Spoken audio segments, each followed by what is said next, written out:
Pucuk manis bermatang budi, pucuk buruk diketus rusa. Yang manis bernama budi, yang indah bernama bahasa.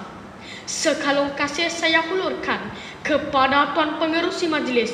Salam penuh keadilan saya ucapkan kepada barisan panel hakim yang sentiasa peka bersama detik-detiknya. Dan salam penuh ukhuwah buat warga dewan yang jauh di mata namun dekat di hati.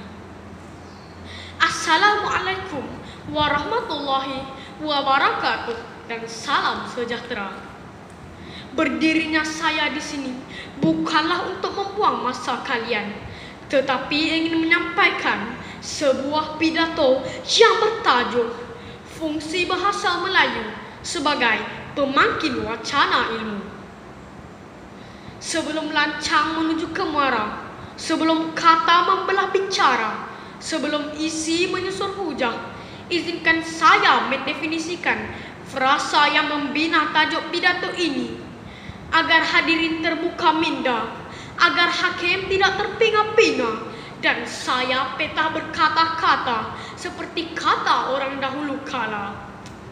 Yang buta tidak teraba-raba, yang peka tidak tertanya-tanya, yang kecil tidak terambil-ambil, yang pendek tidak tertinjau-tinjau. Hadirin hadirat yang dikasihi sekalian, bahasa Melayu merupakan bahasa kebangsaan dan sekaligus menjadi bahasa rasmi negara. Justeru bahasa kebangsaan dapat ditarifkan sebagai bahasa yang diterima dan digunakan oleh penduduk sesebuah negara. Bahasa kebangsaan bagi negara Malaysia adalah bahasa Melayu. Hadirin hadirat sekalian, wacana saya yang pertama, fungsi bahasa Melayu sebagai bahasa kebangsaan. Tuan-tuan dan puan-puan, ingatlah, bahasa Melayu mesti diperkasakan dalam negara Malaysia untuk kepentingan kebangsaan. Semangat menuntut kemerdekaan di tanah Melayu telah tercetus apabila jiwa rakyat telah timbul kesedaran untuk menjadi bangsa berdaulat. Salah satu cara untuk menjadi bangsa berdaulat adalah memerintah sendiri negara tanpa dikuasai oleh penjajah. Setelah negara kita mencapai kemerdekaan, Persekutuan Tanah Melayu telah memilih bahasa Melayu sebagai bahasa kebangsaan.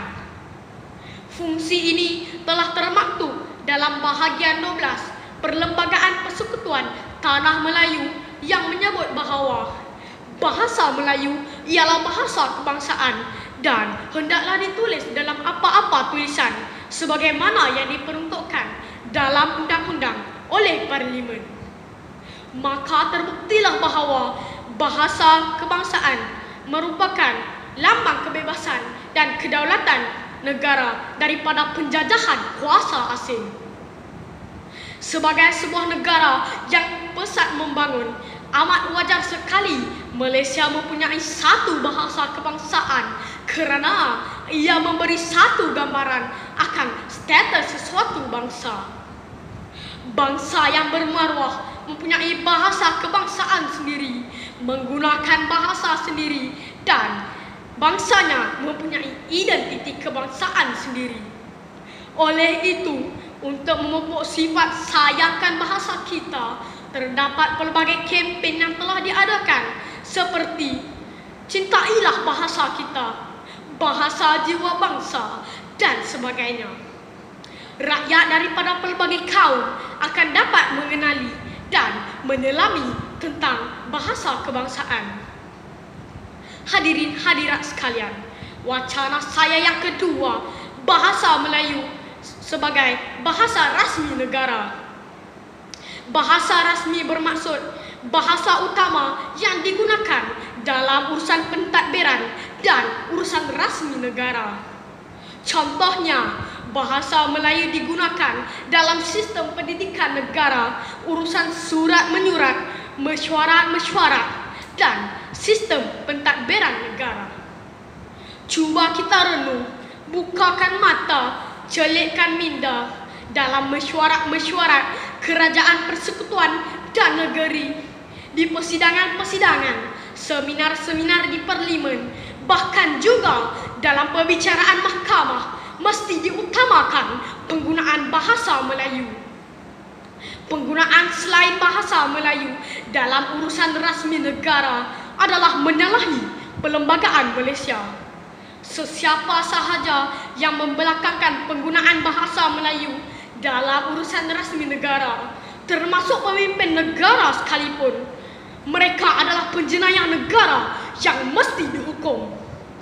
Dengan hujah itu, terbukti lagi jelas dan nyata bahawa betapa pentingnya bahasa Melayu memainkan peranan dalam urusan pentadbiran negara.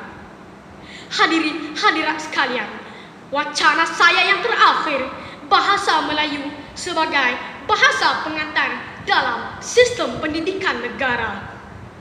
Bahasa pengantar pendidikan bermaksud bahasa yang digunakan sebagai alat perhubungan dalam pengajaran dan pembelajaran.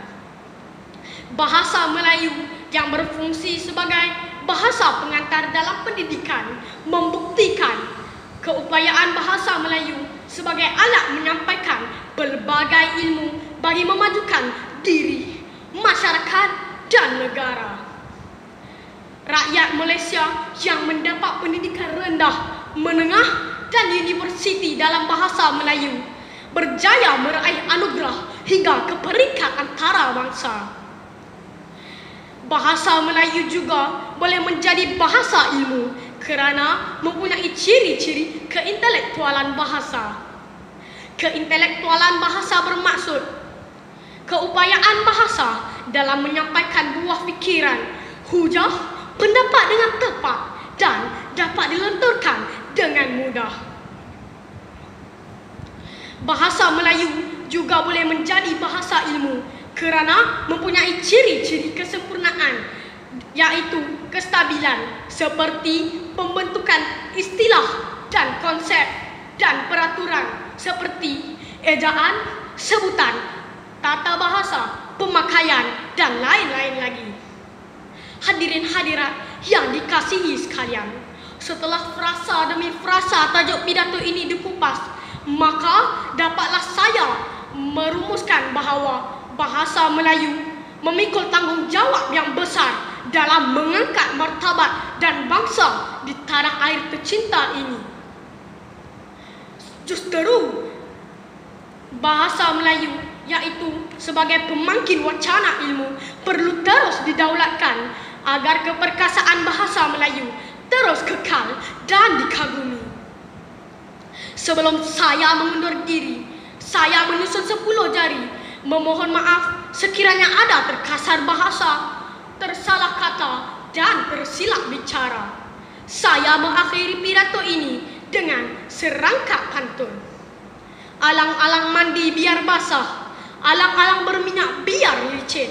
Negara kita pantang dijajah, martabat bahasa bakti dipimpin. Sekian, wabillahi taufik wal hidayah. Wassalamualaikum warahmatullahi wabarakatuh.